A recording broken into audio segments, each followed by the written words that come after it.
Okay, Steve.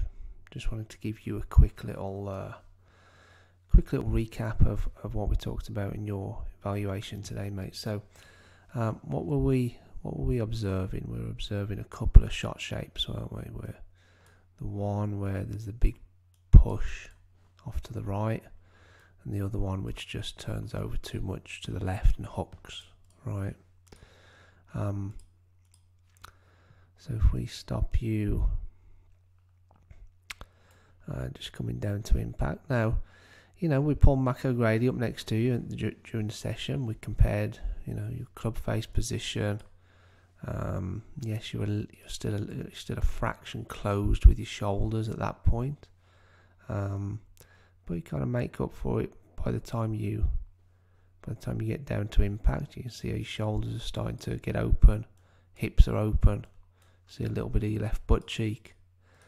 So I don't think it's the turns that are a big problem. The issues are happening because of how you're exiting. Because of how you're moving just after impact, right? So basically you can see how that club now is coming away from that red line.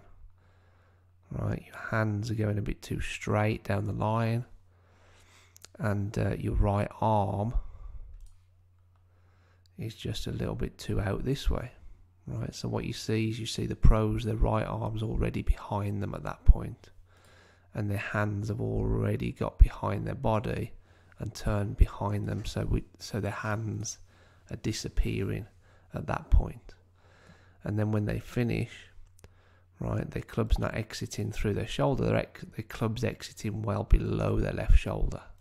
Okay, so we've got a problem, not so much through the club face, but it being excessively closed.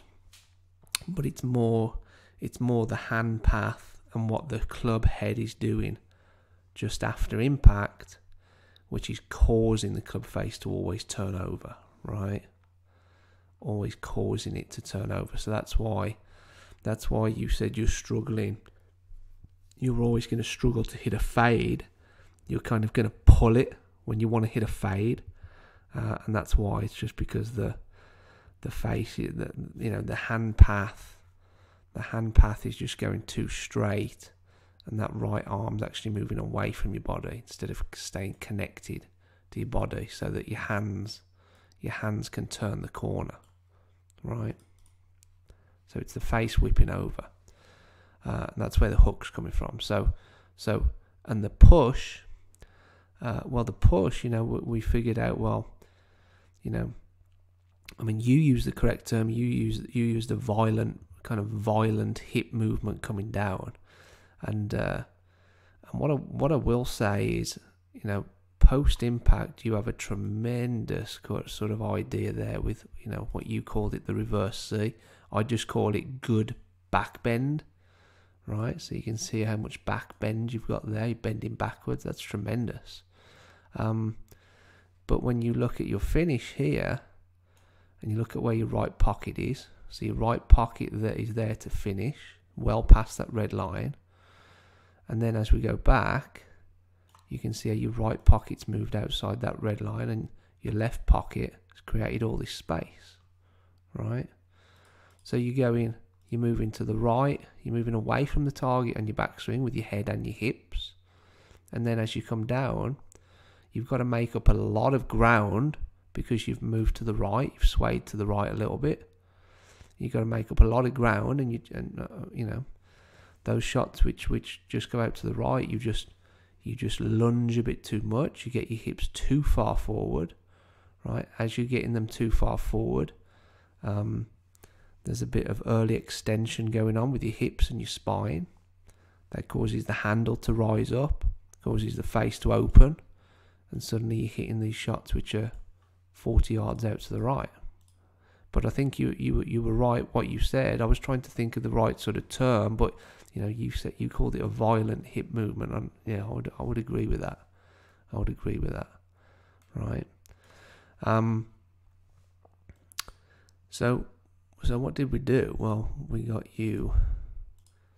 Let's get rid of those lines. Right, so that's just post impact there, that right arm. So what we did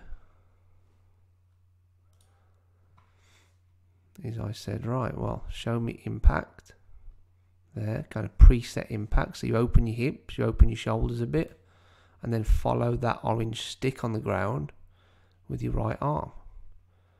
There you go. So you see your right arm's now starting to move inward. Your hands are disappearing behind your body, and then before you know it, the shaft's coming out well underneath your left shoulder, right?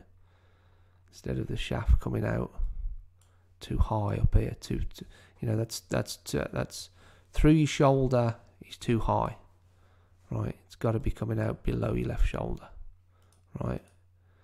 If you hook it, the lower the better. Kind of Matt Kuchar. Get it coming out through your left hip down here. That's where you want to feel it if you hook it, right? So that drill really worked well. So you pick that up pretty easy. And then with regards to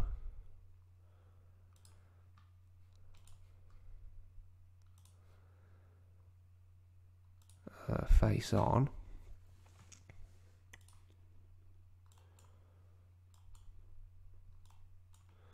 you know, we just talked about, so your backswing, your takeaway sort of that. So the head's moved, hips are moved, left leg's kind of kinked in a little bit.